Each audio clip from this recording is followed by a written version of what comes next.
प्रिय टॉपिक है प्रभु की कृपा।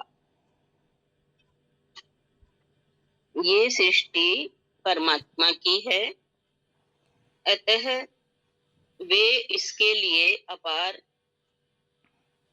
करुणा से पूर्ण है। जहाँ एक ओर वे गुणातीत हैं, वहीं दूसरी ओर कष्ट में फंसी हुई सृष्टि पर करुणा करके गुणों का बंधन स्वीकार कर अवतार भी लेते हैं। ईश्वर सज्जनों की रक्षा करते हैं, दुष्टों का संहार करते हैं तथा धर्म की स्थापना करते हैं। भगवान अपनी करुणा से अधम, पापी, दुराचारी एवं अपने से शत्रुता रखने वाले व्यक्ति का भी उद्धार करते हैं। इतना स्नेही, क्षमाशील, करुणामय और उपकारी भगवान के सिवा दूसरा कौन हो सकता है। जिसने भी भगवान को पुकारा वे उसे अवश्य मिले। जिसने अपने को समर्पित कर दिया उसकी सारी जिम्मेदारियां ले ली और उसे पापों से मुक्त कर दिया।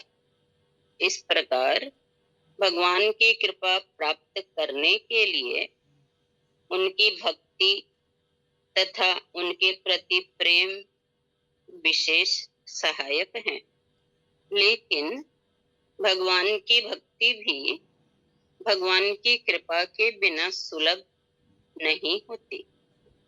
भगवान तो अपनी कृपा बरसाने के लिए निरंतर आतुर रहते हैं।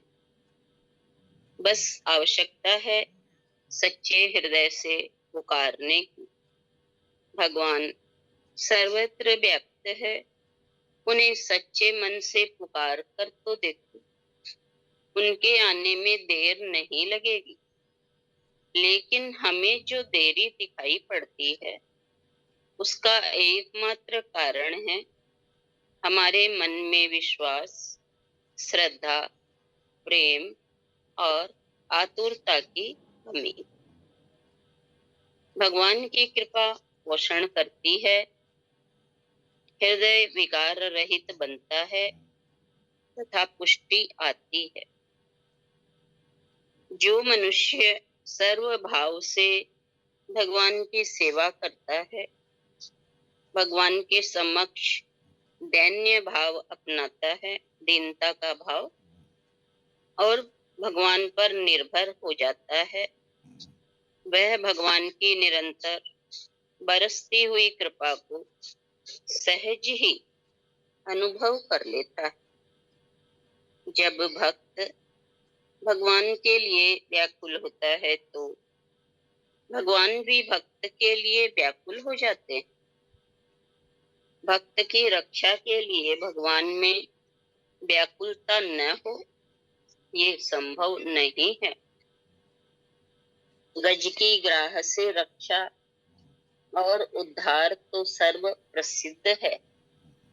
अपनी कृपा वर्णन में वे सभी पर समान रूप से एवं सर्वदा कृपा बरसाते रहते हैं, परंतु भक्त पर आँच आते ही उनकी कृपा मचल पड़ती है, उमड़ पड़ती है, सहज ही बरस जाती है। कभी कभी ऐसा होता है कि व्यक्ति के जीवन में दुर्भाग्यपूर्ण घटनाओं की बाढ़ सी आ जाती है और उसे एक के बाद एक थपेड़े लगते चले जाते हैं।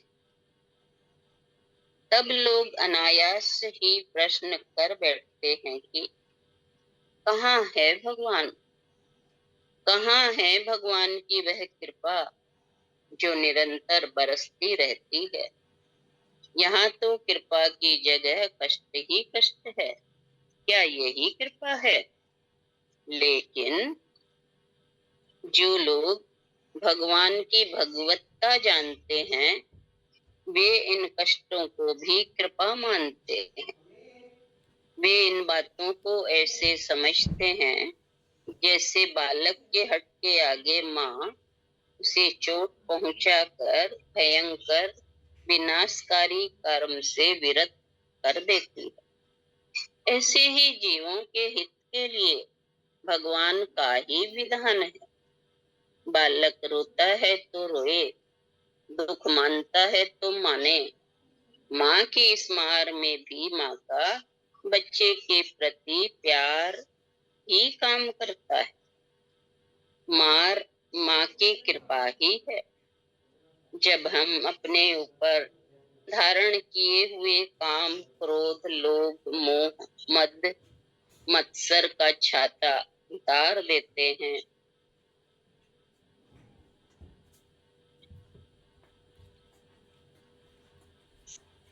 तब हमें भगवान की निरंतर बरसती हुई कृपा का अनुभव होने लग जाता है।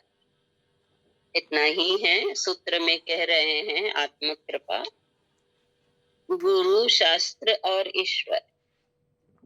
गुरु, शास्त्र और ईश्वर, इन तीनों की कृपा से ही मोक्ष रूप लक्ष्य सधता है।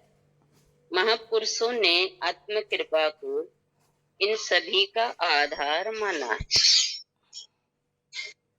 आत्म कृपा का अर्थ है मुक्ति की कामना पैदा हो जाए, अर्थात हमें किसी तरह की गुलामी मंजूर नहीं।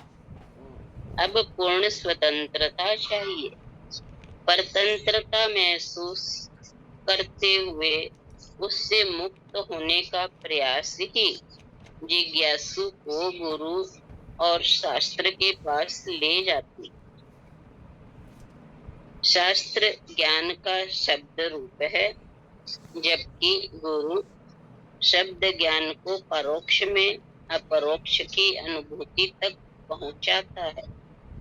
इस पूरी यात्रा में गुरु, शास्त्र और ईश्वर, इन तीनों की कृपा अपना अपना कार्य करती है। जब जिज्ञासु तत्वतः इन तीनों के बारे में चिंतन करता है, तो वह पाता है कि इनमें कोई भेद नहीं है। इतना ही है आज का लेसन। आप सभी